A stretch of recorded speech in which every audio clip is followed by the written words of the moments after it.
Welcome to another exciting, jam-packed issue of the Arbitrage Run show. Again, I am your co-guest host, Donkey Keith, here with Souls again and with Kevin as always. So good to see both of you. We got a ton to talk about. We were just saying backstage, this past week feels like a month with everything that's happened in Zed. So we're recording this about an hour after breeding just reopened on Thursday night. So depending when this comes out, it may have been open for a day or so now, but we'll have a lot to talk about why it was shut down, Twitter spaces with Facundo, probably some racing talk. So Souls, where should we start? Oh my gosh, like you said, I guess, right? Like we have to. So a lot it didn't necessarily happen in the last week, but we found out about a lot of things that did happen in the last week as well. I mean, it goes back to probably November 29th when they first released breeding, and they had made the announcement, and it was a little vague, right? But that's part of the fun of the game is doing the exploration. And they said breeding's changing, and they released it, and then we start breeding, and it turns out that Pacers crosses elites, working as expected, had the caps like looking good. But over time we did see that, and you had picked up on it too, like, and everything, that exclusives were their ceilings looked a bit strange. Not one exclusive in C1. And you bred one that looked really good, right? But it goes below that. When you said all the others worked as they intended, I don't think they actually did, and it was never really addressed. Like, there were no elites bred into C2, and there were no crosses bred into C3. So it seemed like everyone was focused on like these minimum caps that no one knew about, right? Like all the legendaries were being bred at 300 and above, which now we're getting ahead of ourselves. But Facundo, announced on the AMA that is as planned. But to me, it was these tops. The breeding caps at the top on all these levels seemed to be way off. So that was insane. And it gets noticed and picked up pretty quick. And obviously Zed noticed it as well. And so that, and we noticed the floors had come up. That does seem like you said it was intended, but and then on the December 9th, right, we start seeing breeds happening a bit better than expected, and definitely higher than had been seen in the previous 2 weeks. And I had seen this too, and I said, okay, like, maybe this is the proper new algorithm. And I started breeding a lot more horses, and they were pretty strong. And it turns, and then they shut down breed. First they made an announcement that said pretty much like, this is expected, right? But it really turned out to not be expected, and they did shut down breeding. So I guess, we had breeding 3.0 that lasted 2 weeks, and then the James Bond version of 3.007 that happened for the one day. And we should have put a trigger warning alert on this for everybody who was, in Zed Run when it was the winter of the Southern Hemisphere in 2021, like Facundo would say. This is August of 2021, right, when they did the stealth racing update, which impacted the entire value ladder at that time. And so we should have done a little trigger warning. But it's been a heck of a ride, and they rightfully shut down breeding at that point. And a quick turnaround to get it back up. But Kevin, did you get any freak breeds in that like few hour period when people realized something was going on with the legendaries specifically? No, I think I was on like a date night or something, and picked the wrong time to go on a date night. I was trying to reward the lady for letting me race 2,000 times in a week, and all of a sudden Discord blows up. I see Souls has like a 560 racer, and I'm like, man. So I missed all of that. And then I was actually talking with like Moon Mountain or something. We were planning a Loves of Fantasy Genesis breed, and as I was like about to put him into the stud, it shut down. I had the same thing happen when I finally realized what was going on, because I was only on my phone. I think same thing, was on the couch watching a movie or whatever. And when I finally picked up, I'm like, something seems like I should just be breeding like crazy. I'm seeing all these stud alerts or whatever. I finally go in there to throw a Genesis into the barn, and it literally shut down right before I did it. So all right, it escalated quickly. I had gotten maybe five breeds in. I started noticing some things earlier and started testing out a few, and then it ramped up like really quick. I think once that 560 got out, people started noticing. Wagner got on Twitter, started. Oh my gosh! Started doing all the comps to Milk Bar and Milk Bar Tour. Yeah, then he started the lobbying campaign, and but I think more importantly with this glitch, like we know they ended up in the wrong spots, but I think we got a ton of insight into how the new breeding algorithm works, because it became very clear that to get these high levels, they were just getting pumped with BA, right? Yeah. So like, in my opinion, a lot of the horses that got the high levels, I don't know your souls off the top of my head, but like a lot of them aren't actually good, in my opinion. Like they're just BA monsters that probably aren't going to do a whole lot of winning against horses, around them that truly deserve to be there. Is that the reaction you both had? And now we kind of can see how, we'll get into it a lot more with this Twitter Spaces, but Facundo kind of did walk through how this is actually going to work, and it seems to kind of go hand in hand with what we saw. Kevin, that kind of what you're seeing, or have you seen some like good outliers there? Or? There were a few, like the few that had a little distance preference played okay, but yeah, some of the most of them were mids, and most of them were in that 550 to maybe even like a 570, but they weren't winning as much as you would expect one of those to do it, but they would flame all the time. So yeah, I think you nailed it. There just wasn't any variance traveling, and mostly not much distance preference either. Right, and you could tell that. So when they got re-rolled, the decision was made to modify the assets, and the new numbers were back to the kind of nerfed algorithm, right? The 1129 algo. So we saw a window of where their expectation was, and the rollback was only about 35 levels for those top horses. So they were only off by about 15 levels from what was probably intended. And that's all BA, like we were saying. And at that level range, they're getting the data looks like about 3 levels a day when you're grinding. So really those horses were only maybe like 5 to 7 days of grinding overpowered, which is kind of crazy to think about. So like if when those horses came out, anybody was nervous about a horse, like one horse being that good and lapping them, I think you better buckle in, because you're in for a lot of them. you're in for I think you're in for a rough 6 months. That's interesting. So I hadn't done the work. I know you're deep in the numbers there, so that's interesting that a lot of them weren't that far off. Yeah. Okay. Kevin, I had only raced once, but it was 32 levels. I think it was changed. Yeah, because I didn't have any impacted horses, so I had nothing to kind of compare to. So that's interesting. Kevin, other thoughts on the different windows of breeding we've had before? We talk about what I think breeding will look like, which we got a lot in the Twitter Spaces, but just general breeding results for you in these various couple windows in the last few weeks here. And I mean, so Donkey Teeth set me up pretty nicely, where for the first week or two he was out, we didn't have to do any breeding. Yeah. So I've just been, all the way in on racing. Didn't breed a single horse in the last 10 days during that window. So I don't have much to add. Which honestly probably worked out now that we know that you weren't really getting the high end results that you with your horses would have expected or hoped for. So but one thing I did, it was after they announced the change, but before Racing, whatever 3.0 came out, we bred some of our good marathon legendaries with, I think it was Slow-Mo came into stud, and I've run one of them and it is horrendous. It was like a 295. So I don't know. That's literally the only thing I've bred under this new system, and it is not positive. Yeah. Well, maybe this is a good segue, because I think the biggest takeaway, the Twitter Spaces I thought was great. Anyone who hasn't listened to it, go on Dan Chan's Twitter profile. You can find the recording in there from this past Tuesday night, Eastern U.S. time. But I thought the breeding the information we got was far beyond what we had seen in any prior announcement of how the breeding would work. I think they realized the initial communication wasn't great.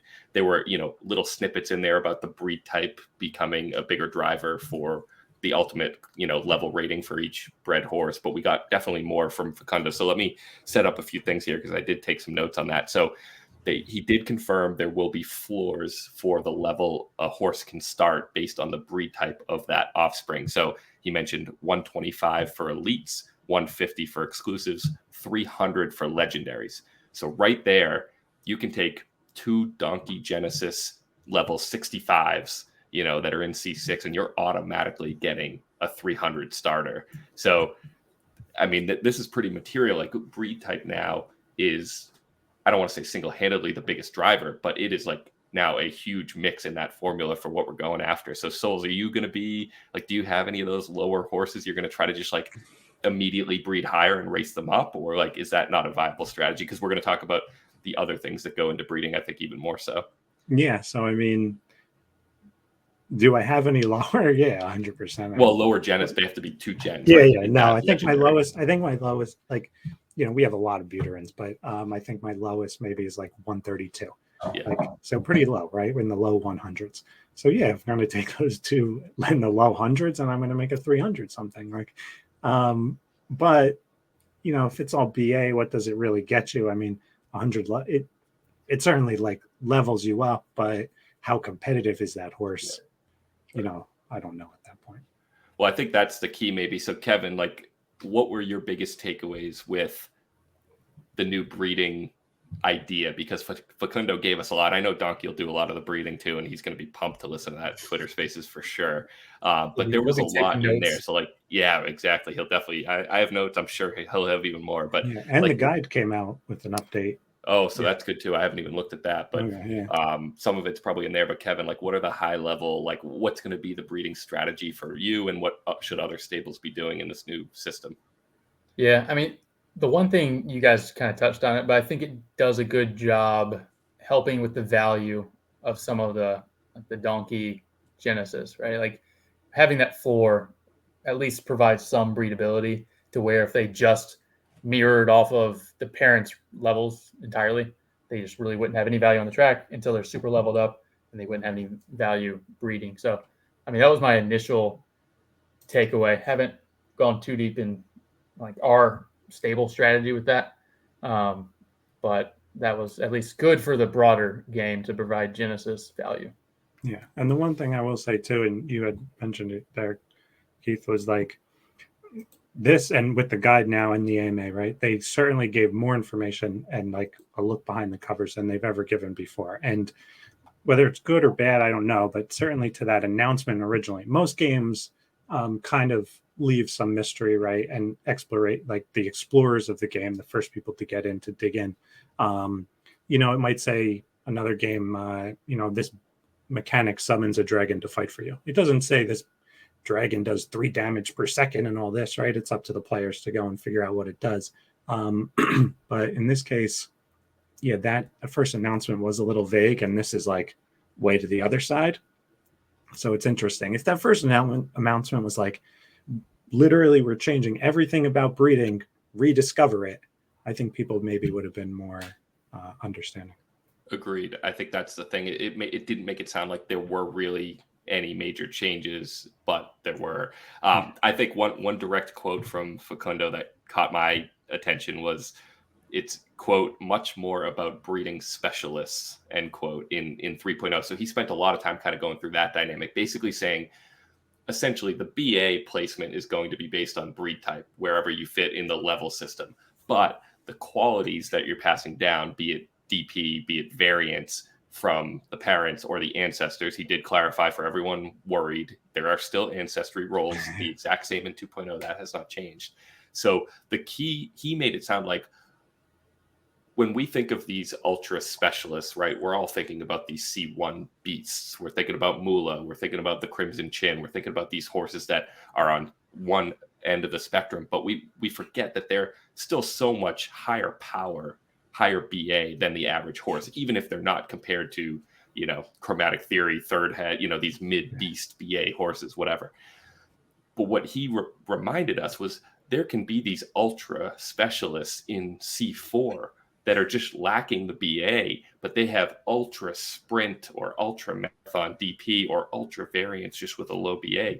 The key now is unlocking that. So those immediately, in my opinion, became breeding assets, because if you can pair one of those correctly with something even if it doesn't have higher BA, if your class is naturally going to be higher, you're getting that BA boost. And like Facundo said, you can breed a level 320 that has a ton of variance. And by the time you level that up to 400 to the top of the class, it could be the best variance horse in the class.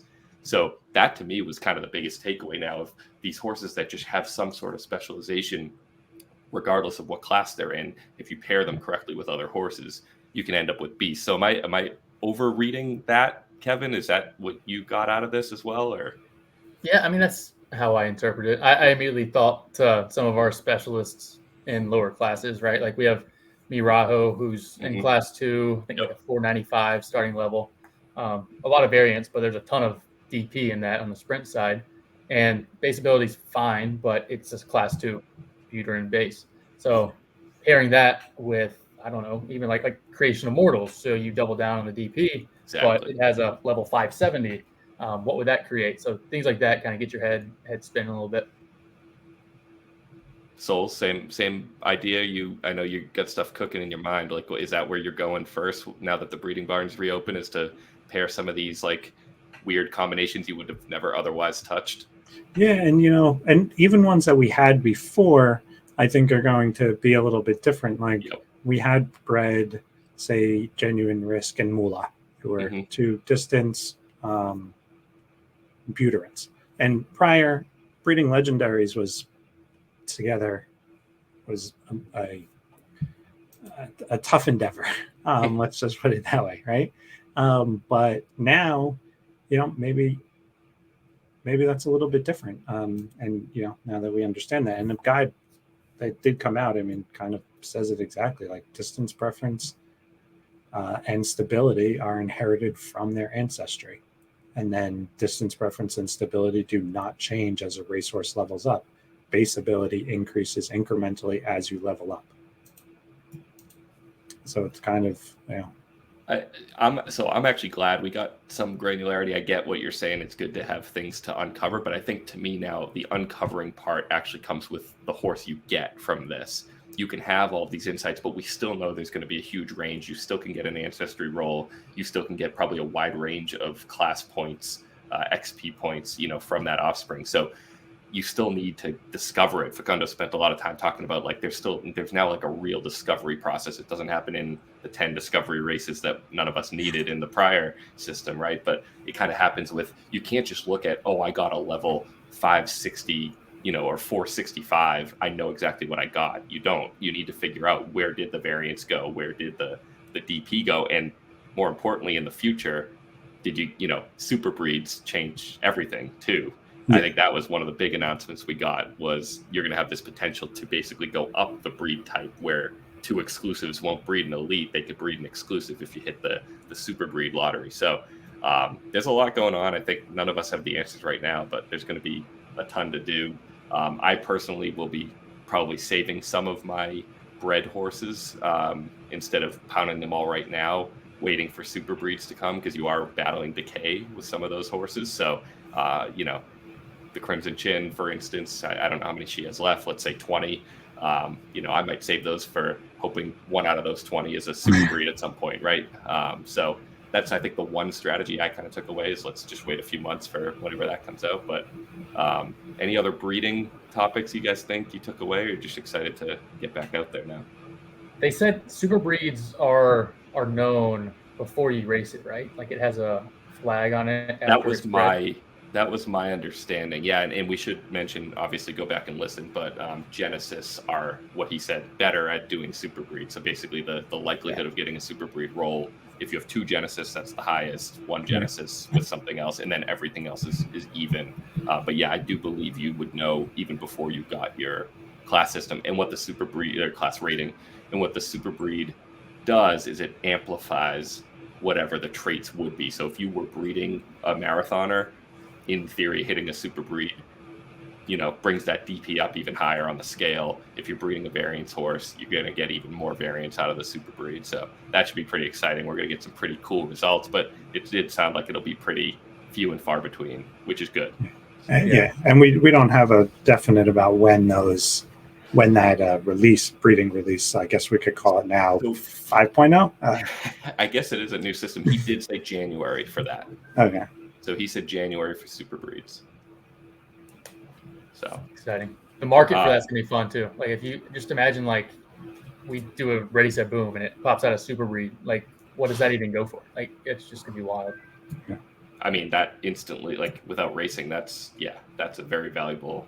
I would argue, that instantly becomes the by a long shot the most valuable UUU probably in the game. So that will be cool to see. Are people willing to drop 5 ETH on a super breed from two good parents? Something like that we would never otherwise see. That'll be pretty interesting.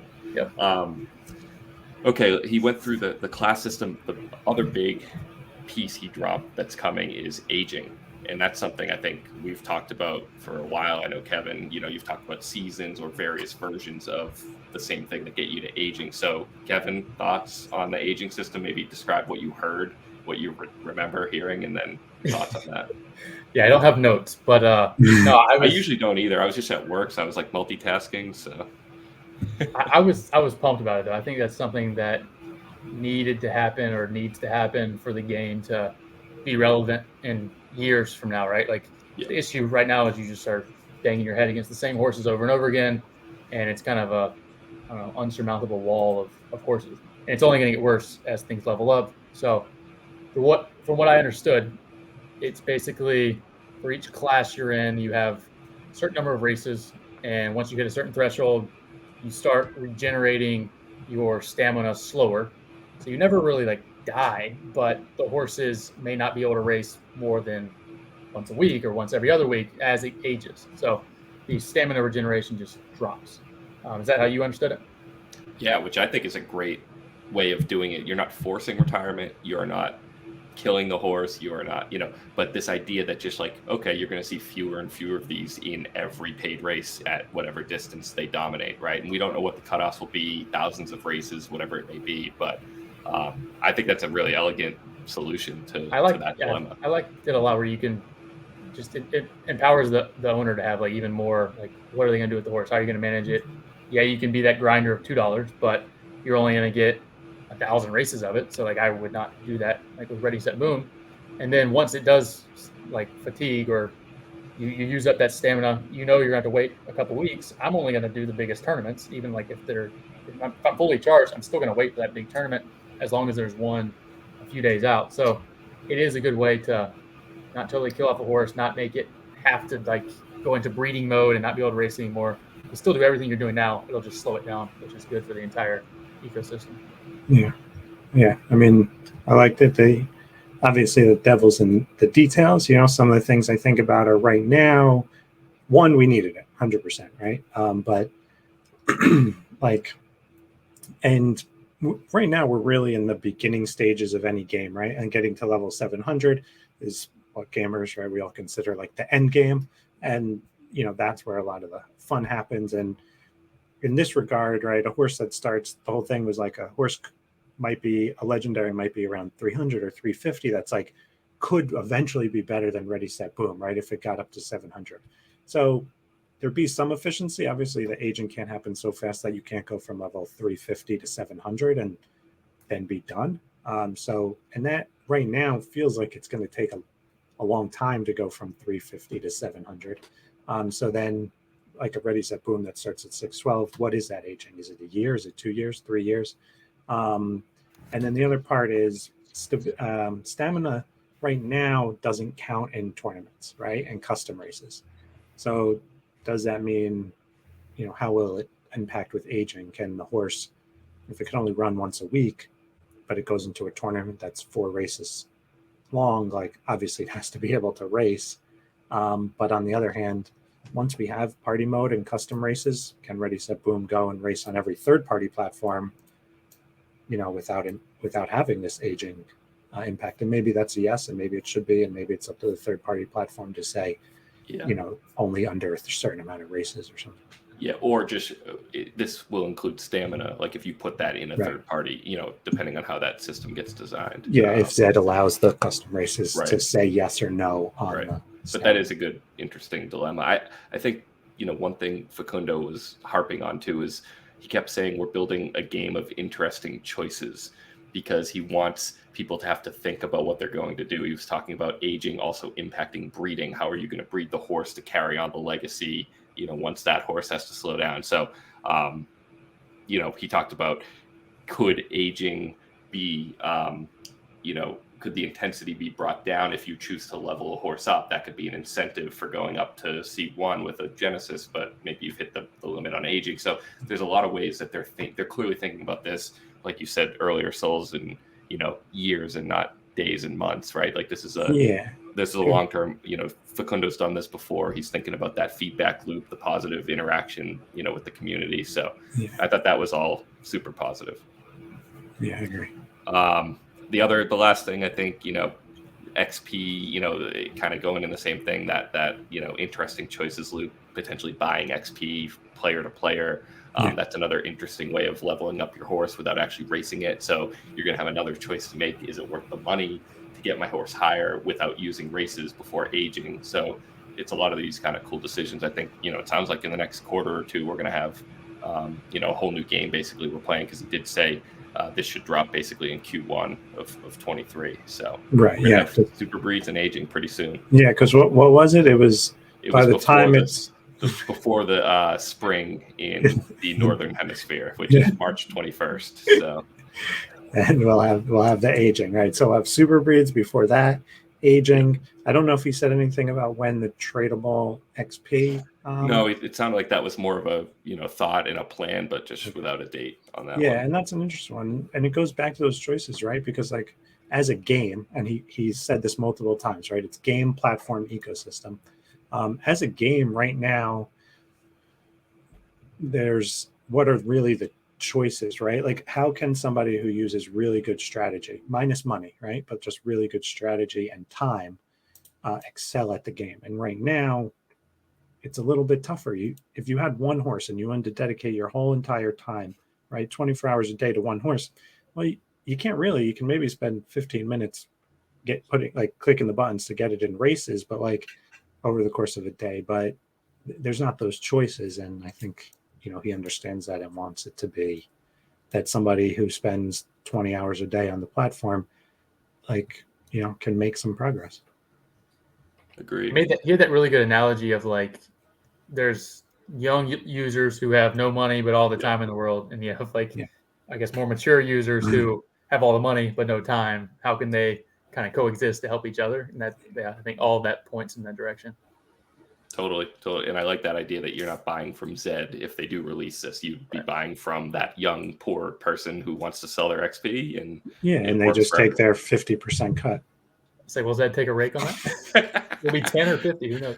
So that was one of the next topics. We have two, I think, other major topics. Obviously, rake was reintroduced. I don't know how much we have to say on that, but that was one. And then the other one was, of course, it just slipped my mind. What did I want to talk about? They dropped, surprisingly, lending out of nowhere, direct lending, which I think people were waiting for.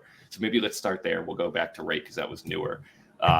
Either of you lending horses now directly through Zed? Do you like it, not like it? Thoughts in general? Maybe Kevin, start with you. I don't know if you're letting anyone touch the goods yet. What's going on? We've lent some out. At this point, it's like I can only run 25 or so, and run them properly. I'd say where you can actually get them all fatigued. But so it's better to have somebody running them and then leveling up than just sitting on the sideline. So we probably lent out 15 horses.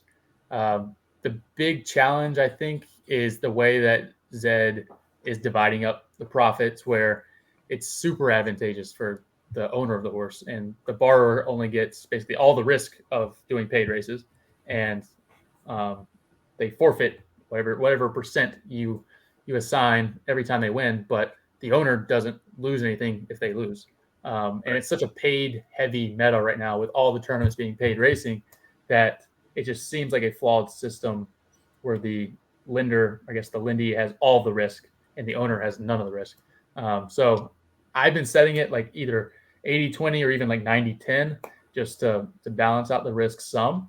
I don't know where that proper line is. I guess it probably depends on the horse, but it is a tough time to be the one lending the horse.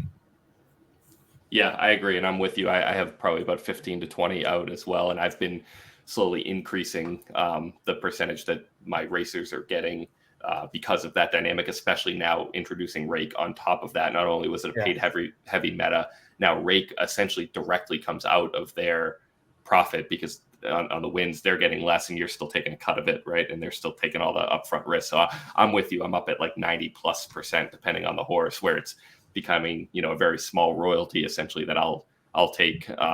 But hopefully there's enough juice left for them to, race pays at least like close to break even, and then have the option for, tournament success, which is the part that can certainly juice their returns if they're getting, an extra 50 or $100 in a good tournament run for no extra risk. So Souls, what about you? You lending out all your hundreds of horses or what? Yeah, I mean, so it's a good 1.1, right? Yes, but it's still 1.1. We're not at 2.0 yet. Yeah, there's still some things to be desired. So for us, we have a trustless lending system, or semi-trustless lending system that we use with our jockeys already, where they can't transfer the horses, but it makes it just a little easier for the management of funds. So we're still using that. We haven't switched over to this model. We have used this model just to test it and among ourselves and stuff. One of the ways we have considered using it is we put them into a ledger and then we lend them to ourselves 1 day repeating at a 1%, 99% split, so that, when we go out or whatever and we have Zed on our phone and we get wasted, we don't have to carry around whatever it is, $100,000 worth of horses with us to the bar on our phone. It's on it's lended out so that it can't be transferred. So we're playing around with that. That's one of the big reasons we wanted this kind of direct lending. It's not the most convenient when you try to breed. You have to wait a day to get it back, but it's there. I think it's a great 1.1. That's a really interesting other use of the lending system, is use it yourself, but protect the value by putting it on a ledger. That's an interesting way of doing it. Like I you should said, never have is the breeding, but I think a 2.0 will have different levels of what the person can do with that horse. Can they breed it? Can they, because there's eventually going to be full stable managers, and when somebody comes in and if these horses are worth Z1s are worth $1 million each and stuff, like, does the sheik from the Middle East want to always, when he goes to race his horses, have to carry a briefcase of $20 million worth of horses with him? Probably not. Like, he should have somebody who can just enter the races and do the breeding without having to without being able to transfer the horse. Kevin liked the sound of that, $1 million Z1s. He's doing some math. He's like, all right, okay, I'll be good. Yeah. No, I like it. What I like the most about it, and I think you hit all the negatives as well, but like the positives was we got this out of nowhere. Yes. We got it when we knew it was coming eventually, but it kind of dropped off people's radar. So it was nice to see that, like, not only was the team doing a breeding update that we didn't even know about, a class system update that we did know about, but they were also still working on this, which, again, like even just choosing the length, choosing a repeated renew, so you can just put it on 1 day and call it back within 24 hours notice. So I thought that was all huge. There'll be hopefully improvements going forward, but I'm a huge fan. So, and I got super dedicated guys racing for me, and they seem to love it so far as well. So that's been a win-win. So, cool. What was the other topic? Oh, rake. How can we forget rake? It's the Twitter topic of the last day or two. So rake is back 10% flat for now across all fees and classes and entries and whatnot, up to 8% points up. 80% of that 10% rake will go to Zed. 20% or more will go back into pots, essentially, I would imagine, to help out with the breeding revenue that feeds the daily tournaments and whatnot. So, Kevin, overall thoughts on rake being introduced? I mean, we've had it before, but it's been a while. Clearly, people have gotten used to it being gone. It's not surprising. Some people are up in arms, but what's your overall take? Yeah, I think I expected it. I may not have expected it as abruptly as they dropped it. Like Facundo, I think it maybe hinted it was coming back at some point, and then had this big grand spaces with Dan Shan and all the positivity, and he just like drops it at near the end, and it's like, okay, well, when's it coming? Oh, it'll be here this time tomorrow, basically. Yeah. So like that was a bit of a buzzkill on an otherwise like super bullish spaces, but I do think people are, I don't know, there's definitely a reaction, whether it's an overreaction or not. I think it was expected. For me, I think the one tweak I would have hoped was it wouldn't be like as heavy towards Zed and be a little more redistributed amongst the prize pools or whatever it goes. They were careful with the language. They said up to 80%. So it is possible they could go to like 50-50. I think if it was like 50-50, I'd feel fine with the 10% rake, just knowing like we had that before. It does take a huge dent in the profit margins.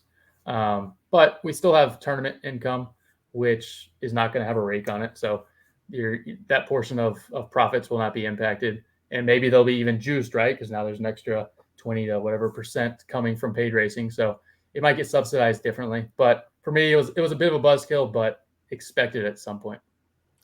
Yeah, and I think that, the key to the part, it's hard for any of us to say, yeah, it's okay for me to give my dollars to a platform, but like it is also helpful for Zed long term to have, a foundation, a steady income. Like there are, benefits to all of us long term players for them to be in good financial shape. I'm not saying this does that for them, or we'll see what the paid racing volume looks like after this has been implemented, and maybe the flair and the newness of Racing 2.0 is worn off. But I do think that is like the non-talked about positive from this is that it does put Zed in a better position that in theory makes the game better for all of us long term. So the other positive is like it now aligns their incentives with making paid racing as like booming as they possibly can, right? Like before they weren't getting anything from paid racing. So if the scheduler is broken or whatever, like, oh, well, that's it'll get fixed when it gets fixed. Now if it's costing them, I don't know, 20, 80K a month or whatever, they're at least somewhat incentivized to make it as well oiled as they possibly can. Yeah. And I think they're learning a lesson in expectation management. In a sense, right, is that users who come into an environment with no rake, may feel entitled to never have rake, and whereas every, gambling system or whatever, I guess maybe I shouldn't say gambling, but any system like this, competitive paid environment, has some type of rake for the house.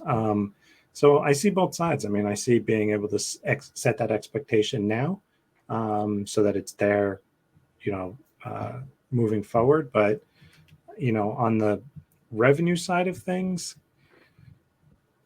do they, not that they're saying they need the revenue, but like it then makes it seem like they need the revenue. So it's like, do you need the revenue? And so there's a lot of different angles to look at it, and we just don't know. But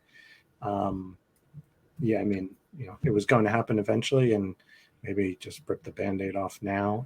It was pretty abrupt. It would have been nice to see how racing volume stayed for a couple weeks to get that data, and then add the rake and see what happens. But whenever we have 5 days of racing data, and if it falls off a cliff, maybe they'll change their mind. Yeah, and I think that's a good point. I don't want to expose what you said behind the scenes, but I think we were talking in the chat maybe yesterday, and you kind of made the comment too that it's an abrupt impact to all of us because we see it so clearly. But this idea of like maybe we get sit and goes at one point, or we get some other where you're putting your money up front and the payout is from a much larger group of races. You don't see that rake maybe as intentionally as you see it. Hey, my double ups now don't pay me double my entry fee when I win, right? So like this idea of maybe moving the rake a little further from the user might make a better experience overall, but getting the same outcome too, like DFS does, like poker tournaments do. They all have rake. Usually they're above 10%. At least I won't speak for poker, but DFS. But you just don't see it as clearly because it's kind of embedded in the numbers that are, you're betting a parlay, you're getting, 15+% taken from you, right? Like you just don't see it though, because all you see is the multiples you can make at the end. So I think there are ways Zed could make this a little bit less intrusive on us down the road. So cool. Those were the main topics. Kevin, your show, man. You got anything else you want to touch on this week? Or I think this might be the last show the three of us do before Donkey's back. I think we might take next week off. Holidays coming, give people a break, give you guys a break. But what else do you want to touch on? And then we'll have the main guy back in a couple weeks. Yeah, I think he's back a week from Friday. So this maybe a week from when this comes out. I know there's some clamoring on Twitter that they want you guys back even when Donkey gets here. So they've been spoiled with the three of us. Now just myself and Donkey won't cut it. So I might have to get you guys back whenever you're willing, because it sounds like people have been enjoying it. We definitely appreciate you guys joining the show and kind of being our Donkey Keith and Souls. We still haven't gotten you a nickname yet, but we got to get you one before you come back. A nickname for the nickname, I guess. Right? Yeah, that's a good point. But yeah, hey, I won't speak for Souls, but anytime you guys want me, I'm here. But I love the show without me too, so I'll be a happy listener.